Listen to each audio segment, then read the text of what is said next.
Allô tout le monde, j'espère que vous allez bien, que vous avez passé une belle semaine. Donc, je suis heureuse aujourd'hui de vous retrouver dans une vidéo un peu bilan pour clore cette année 2022. Et c'est en fait, je vais vous parler de mes 10 meilleurs achats de 2022. Donc, c'est une vidéo maintenant que ça fait quelques années que je fais, puis je trouve ça vraiment le fun de faire ça, mais aussi de regarder les vidéos des années précédentes pour voir l'évolution, mais également pour constater que des achats que j'ai faits il y a peut-être 2-3 ans, eh bien, c'est encore des choses, des objets que j'affectionne autant et que j'utilise un peu tous les jours. Donc, dans mon mode de vie, en fait, maintenant, lorsque j'achète quelque chose, ça passe vraiment par un processus de réflexion avant d'effectuer cet achat et c'est vraiment lié, en fait, à mon mode de vie minimaliste que j'ai appris en 2015 et qui me suit encore aujourd'hui. Donc, maintenant, lorsque j'achète quelque chose, c'est que j'y ai longuement réfléchi, que je me suis demandé est-ce que j'en avais vraiment besoin, mais surtout que j'ai fait des recherches afin de m'assurer que j'allais aimer cet objet longtemps et qu'il allait me rendre service pendant plusieurs années à venir. Donc, juste avant de commencer, tous les produits que je vais mentionner dans cette vidéo ont été payés avec mes sous, sauf si je mentionne le contraire. Donc, mon premier achat, le meilleur achat de 2022, c'est un bidet. Et oui, c'est cette année que j'ai franchi le cap et honnêtement, c'est tellement révolutionnaire et ça change tellement la vie que je comprends pas en fait comment on a pu en arriver au papier de toilette jetable en tant que société. Donc, je m'éterniserai pas sur le sujet, mais juste depuis que j'ai un bidet et ma consommation de papier hygiénique a diminué de genre 90%, là, c'est incroyable. Donc, c'est un beau geste pour la planète et en plus, c'est vraiment plus hygiénique. Donc, le bidet que j'ai sélectionné a été payé avec mes sous et c'est de la marque Toshi. C'est une marque des États-Unis que j'ai fait venir des États-Unis. Donc, faites attention aux frais de douane si jamais vous choisissez ce modèle. C'est le modèle le plus simple, le plus de base. C'est moi-même qui l'ai installé. Ça prend littéralement 5 ou 8 minutes l'installer soi-même et c'est vraiment facile d'utilisation et surtout, il reste beau. Je sais pas comment dire, mais tu sais, la qualité est belle, là. Il est encore pareil comme quand je l'ai installé. Donc, la qualité est au rendez-vous. Mon deuxième meilleur achat de l'année, c'est du côté vestimentaire et c'est un pantalon chic de la marque Daily Story ainsi que un tricot bleu. Vous m'avez vu plusieurs fois jusqu'à présent avec ce fameux tricot bleu de la marque Casual Wear. Donc, ça, en fait, c'est deux entreprises québécoises qui fabriquent des vêtements au Québec. Donc, c'est fabriqué au Québec que j'ai découverte dans la dernière année. Donc, j'aime vraiment leur style, j'aime vraiment leur pratique également en tant qu'entreprise. Je veux juste mettre un petit astérix que mon tricot bleu n'a pas été fabriqué au Québec parce que malheureusement, il n'était pas capable de le faire. Mais néanmoins, ça reste que tout le reste des vêtements qui sont fabriqués par cette entreprise sont fabriqués au Québec. Donc, je trouve ça super d'encourager de telles entreprises. Donc, pour le pantalon noir, ça faisait plusieurs années que j'avais le même pantalon noir chic et il était vraiment dû pour être remplacé. Donc, j'en ai profité pour appliquer la règle plus 1 moins 1. Donc, j'ai désencombré mon vieux pantalon noir chic au bénéfice de ce dernier et honnêtement, je le porte assez régulièrement. Donc, dès que j'ai un événement le moindrement habillé, je le porte, il s'agence super bien, la qualité est super belle, il est super confortable, donc c'est vraiment un bon achat. Et sinon, pour le tricot bleu, la qualité est vraiment belle, il est super épais, il est confortable, il est doux, puis le style et tout, là, je vous dis, je l'adore, je le porte presque tous les jours, donc celui-là également, je suis vraiment satisfaite. Mon troisième meilleur achat de l'année, c'est un achat qui est tout récent.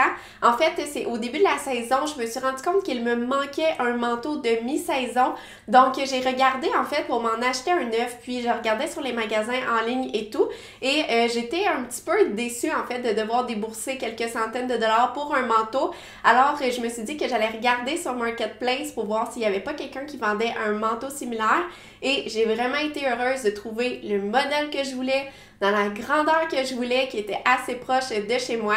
Donc j'ai payé mon manteau 100 $ qui est en vrai duvet de la marque Columbia seconde main et je le porte tous les jours, chaque fois que je sors depuis que je l'ai acheté. Donc ça, encore une fois, c'est un achat qui fait partie de mes meilleurs achats de 2022. Le quatrième meilleur achat de l'année, puis en fait, c'est pas un achat, c'est un membre de ma famille qui me l'a offert pour mon anniversaire. Mais là, je peux plus m'empêcher de vous en parler parce que j'aime trop ça, ça a changé ma vie. C'est une couverture chauffante. Donc, je vais passer assez rapidement parce que j'en ai déjà parlé plusieurs fois jusqu'ici. Mais dans le fond, c'est une couverture chauffante, puis j'ai vérifié la consommation d'énergie, puis ça coûte vraiment pas cher à utiliser. J'avais calculé que pour comme 6 mois par année, pendant 8 heures par jour, ça revenait seulement à 13 $ de chauffage et moi, j'ai tout le temps froid et je garde la maison autour de 19,5 degrés. Donc, c'est quand même assez frais. Puis, j'ai tout le temps froid, il n'y avait rien à faire, j'étais tout le temps trop frileuse. Donc, définitivement, la couverture chauffante, depuis que je l'ai reçue à mon anniversaire, je l'utilise tous les jours. Le 5e meilleur achat cette année, c'est une air fryer, donc une friteuse à air. Et ça a été un grand débat interne avant d'en acheter une. En fait, moi, je suis un peu contre tous ces petits appareils de comptoir-là, les petits gadgets de cuisine et ainsi de suite. Mais lorsque ça a comme sorti sur le marché l'année passée, en automne dernier, là, c'était comme les débuts de tout ça, ça mijotait dans ma tête. Puis en fait, c'est que moi, souvent, je fais à cuisiner pour une portion ou deux. Donc, c'est tout le temps des très petites portions. Et d'utiliser le four complet pour faire chauffer parfois des petits trucs, je trouvais que c'était un peu un genre de gaspillage d'énergie et également c'était très long. Donc l'année passée, en fait, en novembre, dans le fond, quand on a acheté la air fryer, je me suis rendu compte à quel point c'était révolutionnaire pour moi et pour mes habitudes alimentaires. Donc maintenant, lorsque je fais à cuisiner, tous les jours, je l'utilise. Je fais tout à la air fryer. J'ai tout essayé à la air fryer. Et c'est vraiment un gain de temps, mais également un gain d'énergie. Mon 6e meilleur achat de l'année, maintenant, on va aller du côté plutôt des expériences. Donc, cet automne, j'ai commencé à faire du CrossFit. Donc, je me suis inscrite, en fait, avec une amie dans un gym. Puis, j'y vais une fois par semaine.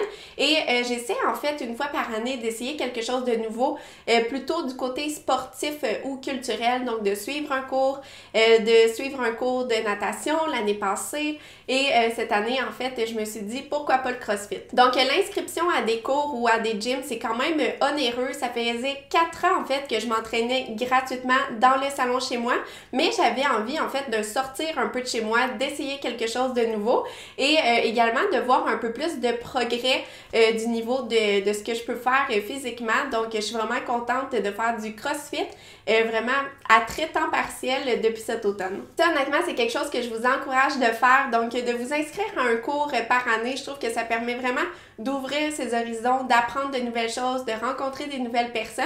Donc, sur votre liste de résolutions là, en 2023, là, je vous le recommande fortement. Ensuite, mon 7e meilleur achat de l'année, puis c'est là que ça a commencé à devenir difficile, puis que j'ai vraiment dû chercher des idées à vous partager. Donc, j'ai décidé de mettre sur cette liste tous les bons restaurants que j'ai fréquentés en 2022. Donc, une fois de temps en temps avec mon conjoint, on aime ça aller manger dans un bon restaurant gastronomique pour l'expérience, pour les saveurs et ainsi de suite. Et on va se dire, c'est plus onéreux que d'aller manger au casse-croûte du coin. Donc, c'est des achats qui sont vraiment des belles expériences puis que ça fait des souvenirs pour la vie. Donc, ça fait vraiment partie de mes meilleurs achats de 2022. Le 8e meilleur achat de 2022, c'est encore quelque chose que j'ai acheté récemment et c'est le pouf dans notre salon, donc le repose-pied que j'ai trouvé en friperie, je crois, au mois d'octobre ou novembre dernier à seulement 15 $. Donc, lorsque je l'ai trouvé en friperie, il était comme neuf, il était super propre, il était super beau et ça faisait quelques temps, en fait, que je cherchais un repose-pied pour le salon, puis je trouvais rien, on dirait, à mon goût, où tout était trop cher. Donc, lorsque j'ai trouvé ça, c'était tout simplement fantastique et ça fait un bel ajout dans le salon lorsque je lis un livre ou encore lorsque je regarde la télévision. Donc, c'est un petit plus de confort qui n'a pas coûté cher, mais qui fait partie de mes meilleurs achats de 2022. Donc, mon 9e meilleur achat de 2022, c'est tous les suppléments alimentaires que j'ai ajoutés à ma routine quotidienne. C'est après une recommandation d'une médecin qui m'a conseillé de prendre du magnésium parce que j'avais la paupière qui sautillait bien souvent que je me suis rendu compte à quel point des suppléments alimentaires, ça pouvait changer énormément sur notre bien-être et que ça avait vraiment des vrais effets physiques. Donc, les suppléments que je prends un peu tous les jours, il y a du magnésium, donc j'en prends seulement lorsque j'en ressens le besoin, puis j'en ressens le besoin en fait lorsque je commence à avoir les paupières qui sautillent, que mes muscles, on dirait qu'ils sont comme tendus ou qu'ils sont faibles, ou que j'ai une baisse d'énergie, que je suis de mauvaise humeur et ainsi de suite. Donc, je prends une capsule de magnésium à ce moment-là et honnêtement, dans l'heure qui suit, je ressens vraiment les effets. Puis je crois aussi que c'est un anti-stress naturel. Puis ça, en fait, ce qui est intéressant, c'est que la majorité des gens qui vivent dans l'hémisphère nord devraient prendre de la vitamine D pendant tout l'hiver parce qu'on manque littéralement d'exposition au soleil. Et sinon, pour terminer, dans la section suppléments, il y a une entreprise qui m'a envoyé son supplément alimentaire, ça s'appelle Inside Care et c'est un supplément alimentaire pour améliorer en fait la peau puis pour avoir une belle peau. Puis en fait, étant donné que je crois déjà aux suppléments de manière générale à cause du magnésium et de la vitamine D, je me suis dit pourquoi pas l'essayer. Et finalement, mon 10e meilleur achat de l'année, pourquoi pas ma brosse à dents Nada. Donc ça aussi, c'est un achat que j'ai fait dernièrement. En fait, je passe assez rapidement à travers mes brosses à dents, donc je suis super dure avec mes brosses à dents. Je sais que c'est pas recommandé, je sais que je le fais pas de la bonne façon, mais bon, c'est ma réalité. Donc je passe vraiment rapidement après mes brosses à dents. Fait que dans le fond, ça fait beaucoup de déchets, puis je trouvais ça un peu dommage d'utiliser autant de brosses à dents jetables. Donc j'ai trouvé dans la dernière année sur internet une brosse à dents éco-responsable qui s'appelle Nada Toothbrush. Puis en fait, c'est un manche en aluminium avec la tête de brosse qui est interchangeable et on peut renvoyer la tête de brosse à dents à l'organisme qui vont en fait le recycler et le transformer à nouveau. Donc je trouvais ça vraiment intéressant comme pratique et le prix de la brosse à dents est abordable, donc je trouvais que c'était un beau plus. Donc voilà, c'est ce qui conclut mes 10 meilleurs achats de 2022. J'espère que vous avez appris quelque chose ou que ça vous a inspiré à peut-être écrire votre propre liste et faire une rétrospective en fait sur 2022 pour voir les côtés positifs et peut-être vos meilleurs achats de l'année pour en prendre pleinement conscience. Donc n'hésitez surtout pas à écrire en commentaire, vous, ça a été quoi peut-être votre achat préféré de 2022, c'est toujours intéressant à savoir. Et sinon, je vous invite à aller voir mes vidéos des années précédentes, vous allez voir, c'est assez le fun de voir la progression et l'évolution. Donc merci beaucoup tout le monde d'avoir regardé cette vidéo, je vous souhaite un bon temps des fêtes et sinon on se retrouve la semaine prochaine avec une nouvelle vidéo et ça va être une thématique bilan, wrap-up, conclusion de cette belle année 2022, donc soyez là. À la semaine prochaine!